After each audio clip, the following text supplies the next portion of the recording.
going on, everybody? Welcome back to another project update.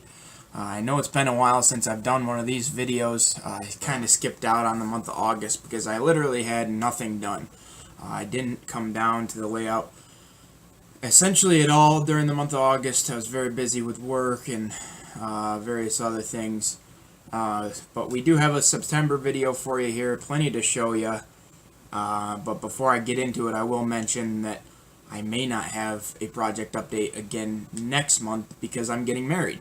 And we're down to crunch time. I'm surprised I honestly got as much done this month as I did. Producing one video already, amongst a couple other things, rail fin and model train related. But anyway, with that being said, we'll get right into the video here, and we'll start with the finished projects.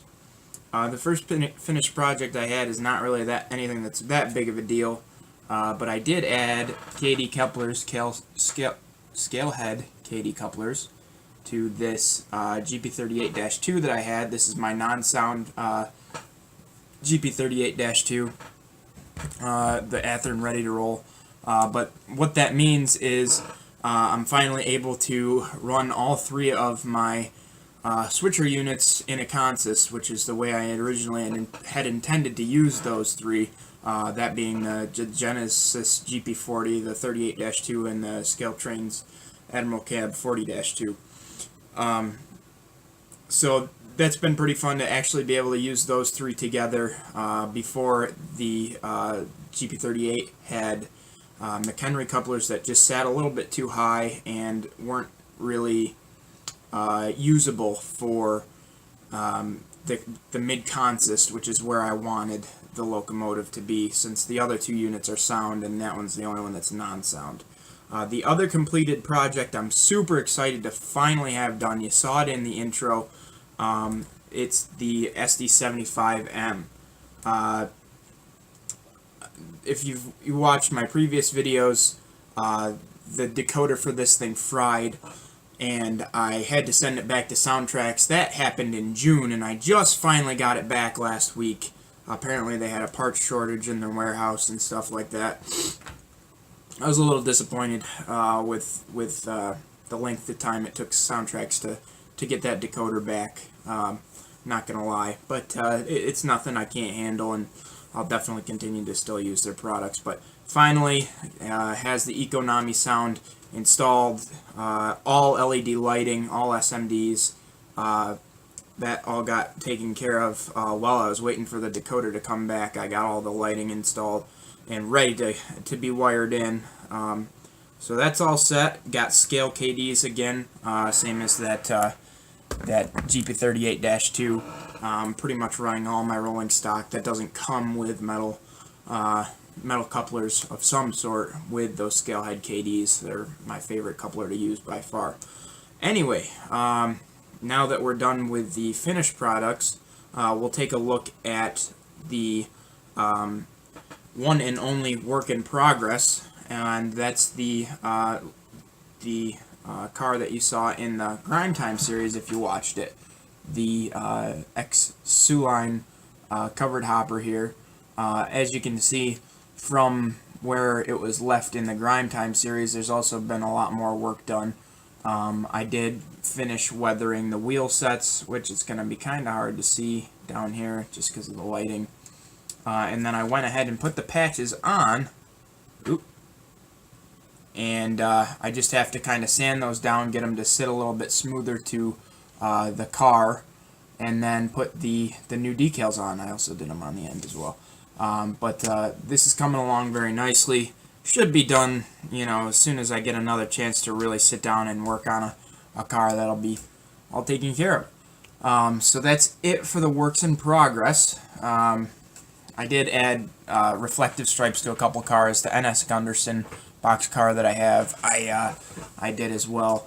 But other than that, not a lot of works in progress other than that.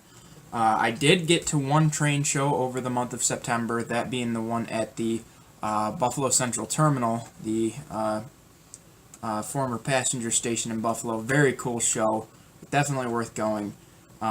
honestly, they had more good stuff than I thought they were going to. I thought this was just going to be kind of a show where there were a couple, okay dealers there, but most of the people were there for the historic significance of the Buffalo Central Terminal.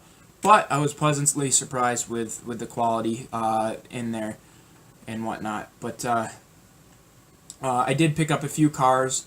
I picked up two of these Walthers center beams with loads. They're really nice. This one's got the Georgia Pacific load. They did come with Katys, however, they didn't come with metal wheels. I did put metal wheels on this one with the Georgia Pacific load, but I actually only had enough to do that car, so I wasn't able to do the second one. I still have to order more wheels in to get that taken care of. This one's got a Plum Creek load on it. I can't say I've ever heard of that company, but I'm sure they run around quite frequently. It still has the Katys, which is kind of nice still. But anyway, the third and final car I got at that show is probably the one I'm most excited for. That's this Walthers Kit Conrail autorack. This thing came weathered, and I have to say the gentleman who did this did an absolutely wonderful job.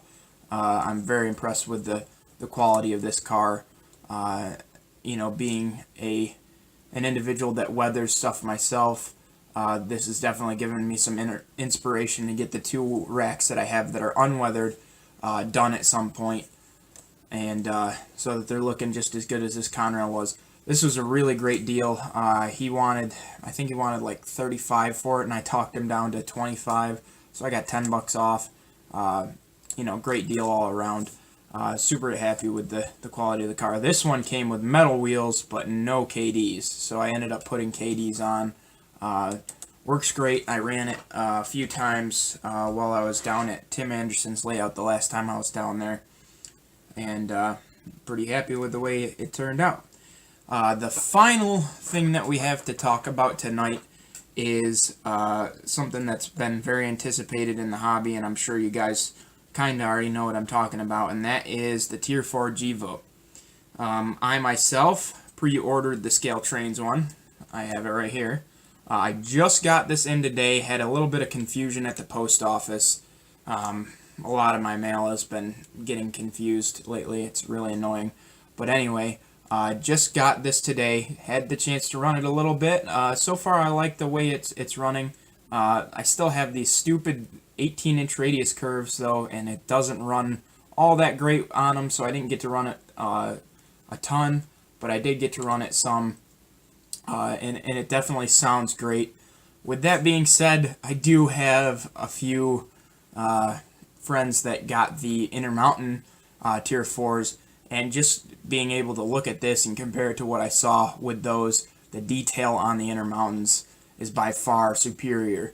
Not to say that I don't love my Scale Trains one, because, if you look at James Wright's, kind of IMR versus Scale Trains video, the Scale Trains does outpull the IMR, which I'm very happy to have in my locomotive.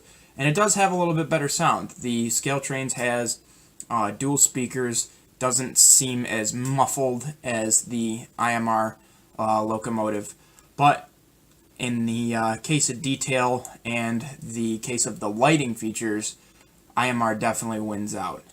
People are saying that Scale Trains, the lights aren't that great. Honestly, I think the lighting brightness is fine. The fact that the IMR has the walkway lights is pretty fascinating though too. One other thing that I was kind of disappointed in with this Scale Trains Tier 4 is this right-hand ditch light is kind of sitting a little crooked on there. I haven't tried to straighten it out yet. I might try. I'm a little scared to though. And then on the back, there's actually a few glue splotches on the back of the Scale Trains Tier 4. But, this is all minor stuff. I'm still very happy with this locomotive. I see the rivalry out there between, the Scale Trains and the IMR. And to be honest, I'm glad that people like the IMR. I like my Scale Trains. it's not that big of a deal to me, the missing details. And they're both great locomotives, is what it comes down to. Both of these companies have come out with a magnificent product that is, superior to many of this much of the stuff that we've seen in this hobby to date. I mean, they've both introduced the roller bearing caps, which is absolutely awesome. The LED lighting has become standard. The level of sound quality that both of them have produced is magnificent, and just the attention to detail on these things is unbelievable. We've never seen anything like this before in the hobby, and to see these two companies do such a great job at such a great price point is truly magnificent. So no matter which one you end up having, you're going to be happy with it for sure. They're both great. But anyway, other than that, I think that about wraps up the video. Thanks for watching, guys. I truly appreciate it. If you enjoyed what you saw here today, or you enjoyed any of the other videos and you haven't yet subscribed, please go ahead and do so. It would be greatly, greatly appreciated. And we'll catch you on the next episode.